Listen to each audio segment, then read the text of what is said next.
suatu keganasan, dia itu menyerang di cervix. Cervix itu letaknya antara vagina dengan rahim, jadi mulut rahim. Informasi hari ini, Humas RSUD Jombang menyapa.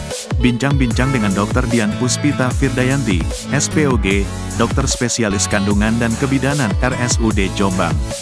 Membahas tentang kanker serviks. Assalamualaikum warahmatullahi wabarakatuh. Selamat siang, berjumpa lagi dengan saya Genita Prayoga dalam acara Humas RSUD Jombang Menyapa. Hari ini saya sudah ditemani oleh seorang narasumber yang sangat cantik. Beliau adalah Dr. Dian Puspita Firdayanti SPOG selaku dokter spesialis kandungan di Poli Kebidanan dan Kandungan RSUD Kabupaten Jombang. Untuk tema yang akan kita bahas pada siang hari ini yaitu tentang kanker serviks. Baik, oke. Sebelum itu kita sapa dulu beliau. Selamat siang, Dokter Dian. Selamat siang. Assalamualaikum. Oke, dokter kandungan saya. Oke, baik dok. Ini sepertinya sudah pertemuan kedua yang ngisi di acara ini. Benar. Kedua apa ketiga dok? Kedua, habis ini ketiga, keempat, dan seterusnya ya dok ya. Oke. Baik dok, dok ini kan seperti yang tema yang saya sampaikan tadi, hari ini atau siang ini kita akan membahas tentang kanker serviks nih dok. Nah, sebelumnya kenapa sih dok kok mengangkat tema ini? Karena kan kita juga juga nggak asing lagi nih ya dok ya, kanker serviks nih. Sebenarnya saya mengangkat tema kanker serviks ini karena saya lihat angka kejadian kanker serviks ini cukup tinggi ya di Indonesia.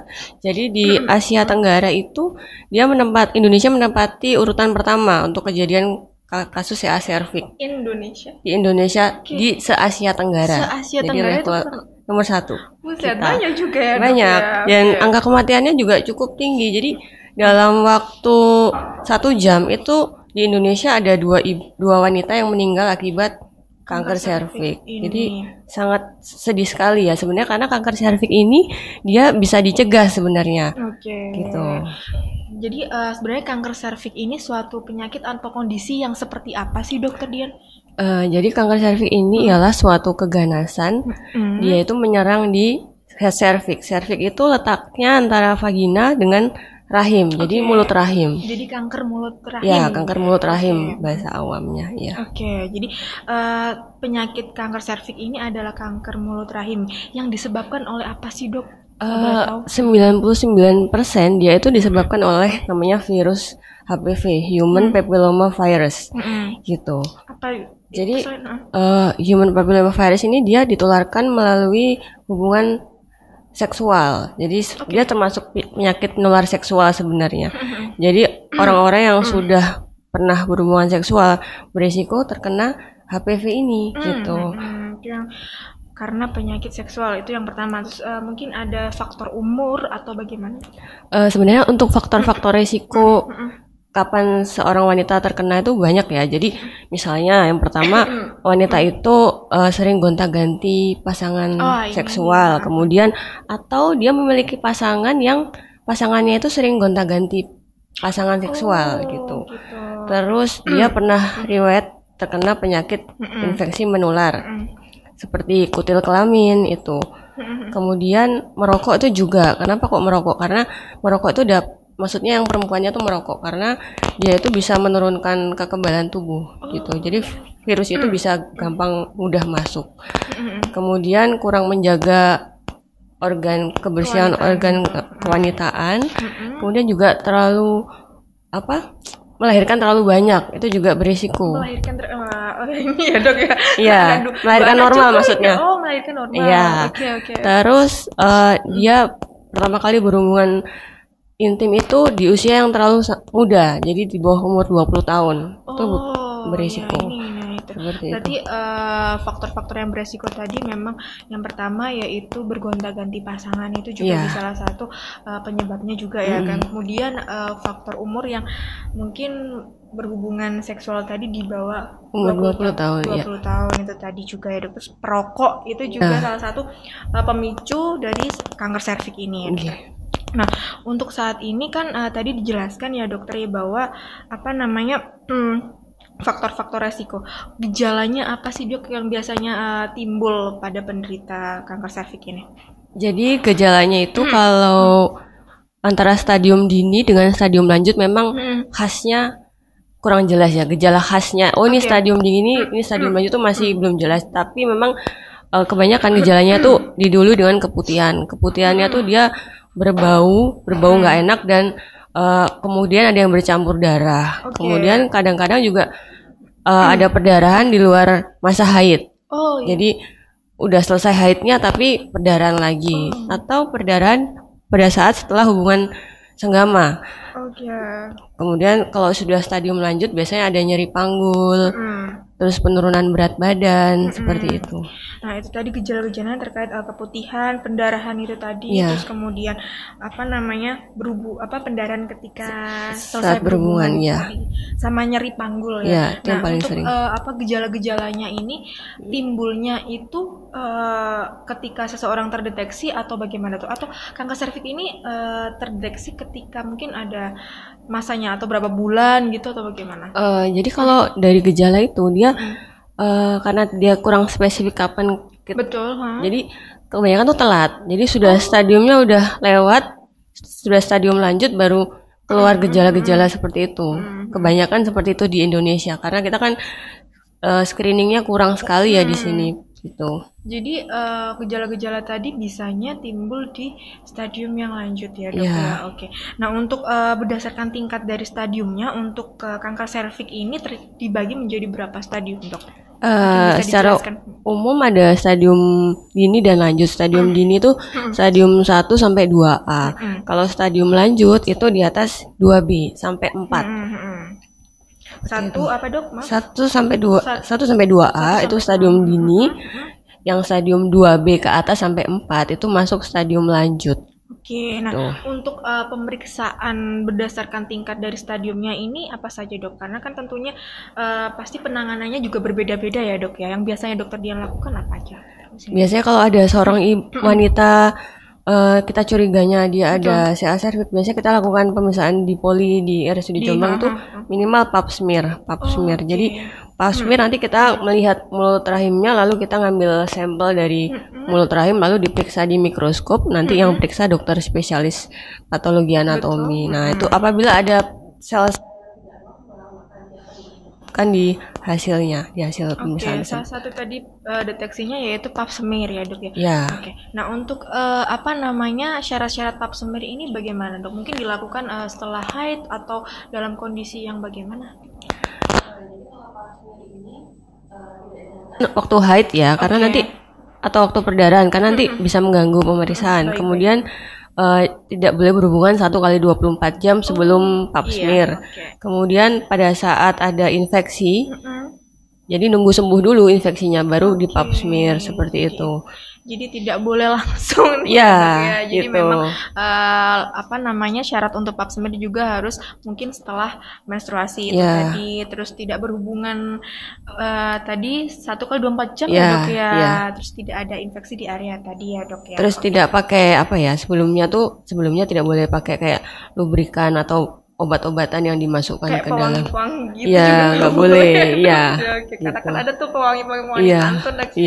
Oke.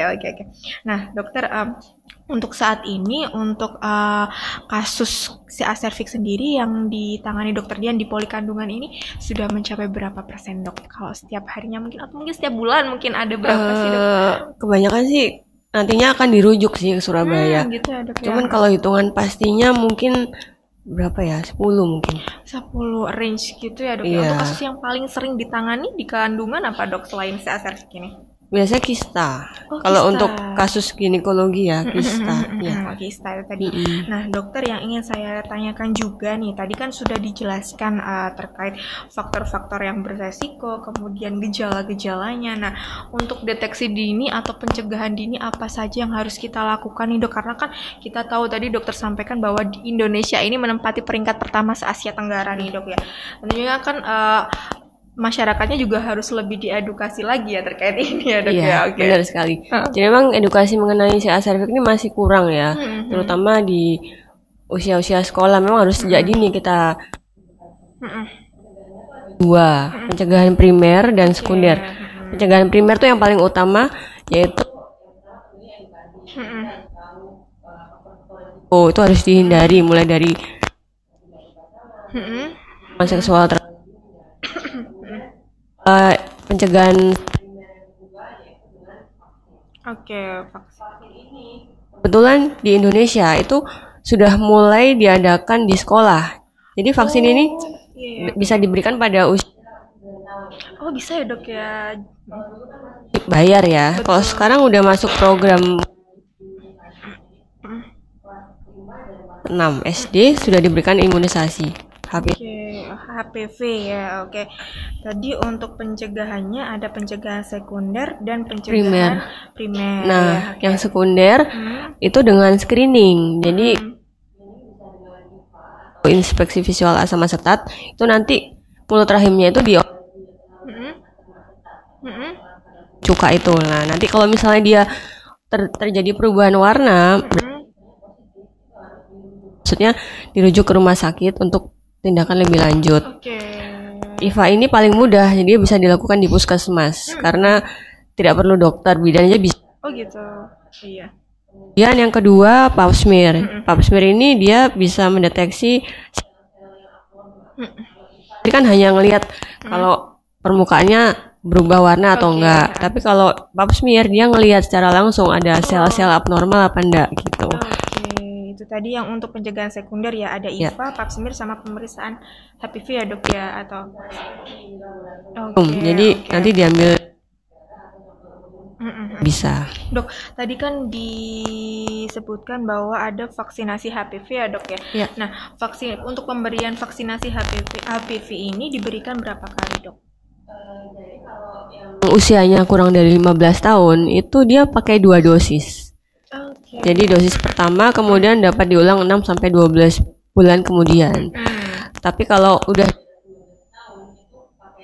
3 dosis dewasa, jadi 3 dosis. Jadi nah, sekarang di sini udah ada 3 macam vaksin. Oke.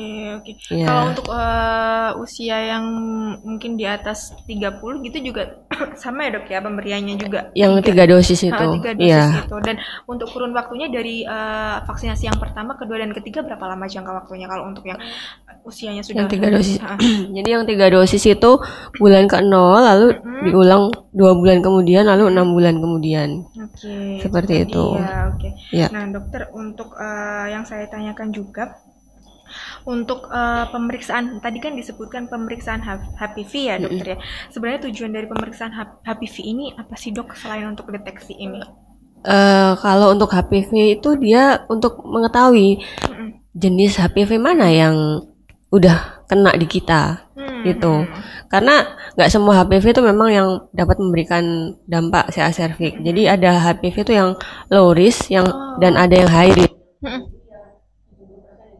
Ada pasien dengan CA cervix yang high risk. Yang high risk itu tipe ya, jadi tipe 16 sama 18. Kalau yang low risk tipe HPV 6 dan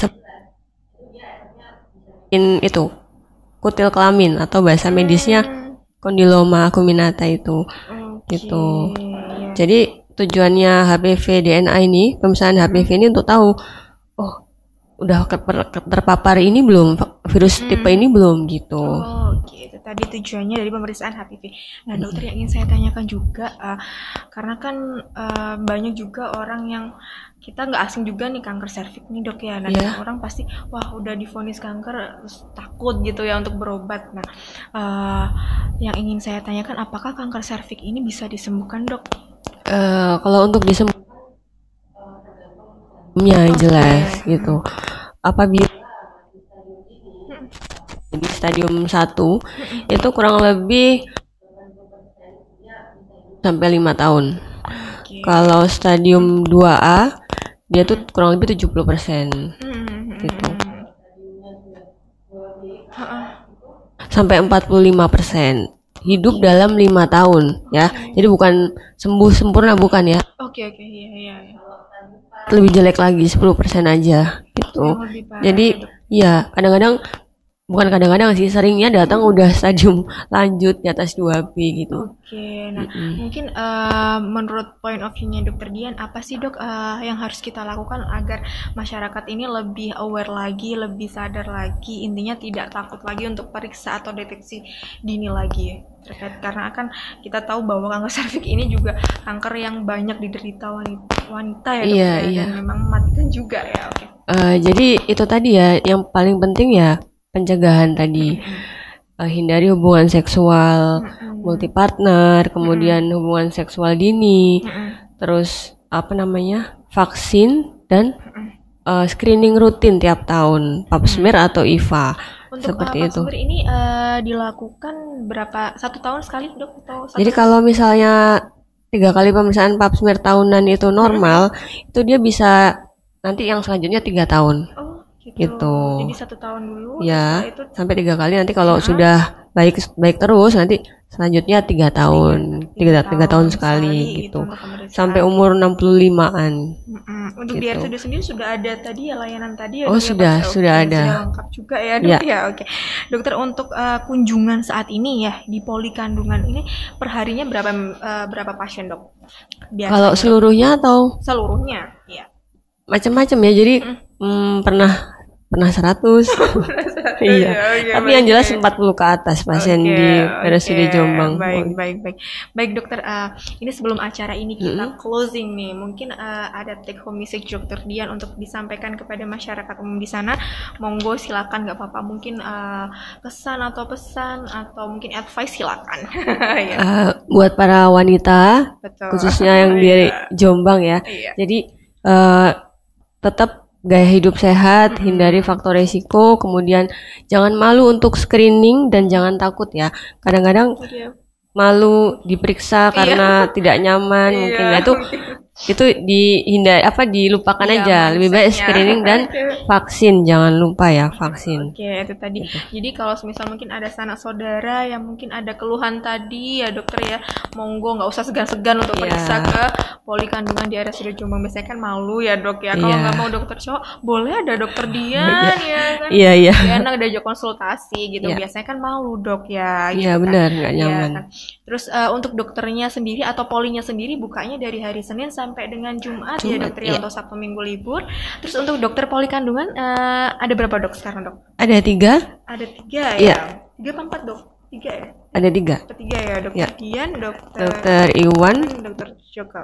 Oke. Baik, pemirsa Humas RSUD Jombang Menyapa, cukup sekian acara kita pada siang hari ini, dan jangan lupa ya untuk like, subscribe, dan share di channel YouTube kami. Dan wassalamualaikum warahmatullahi wabarakatuh. Oke.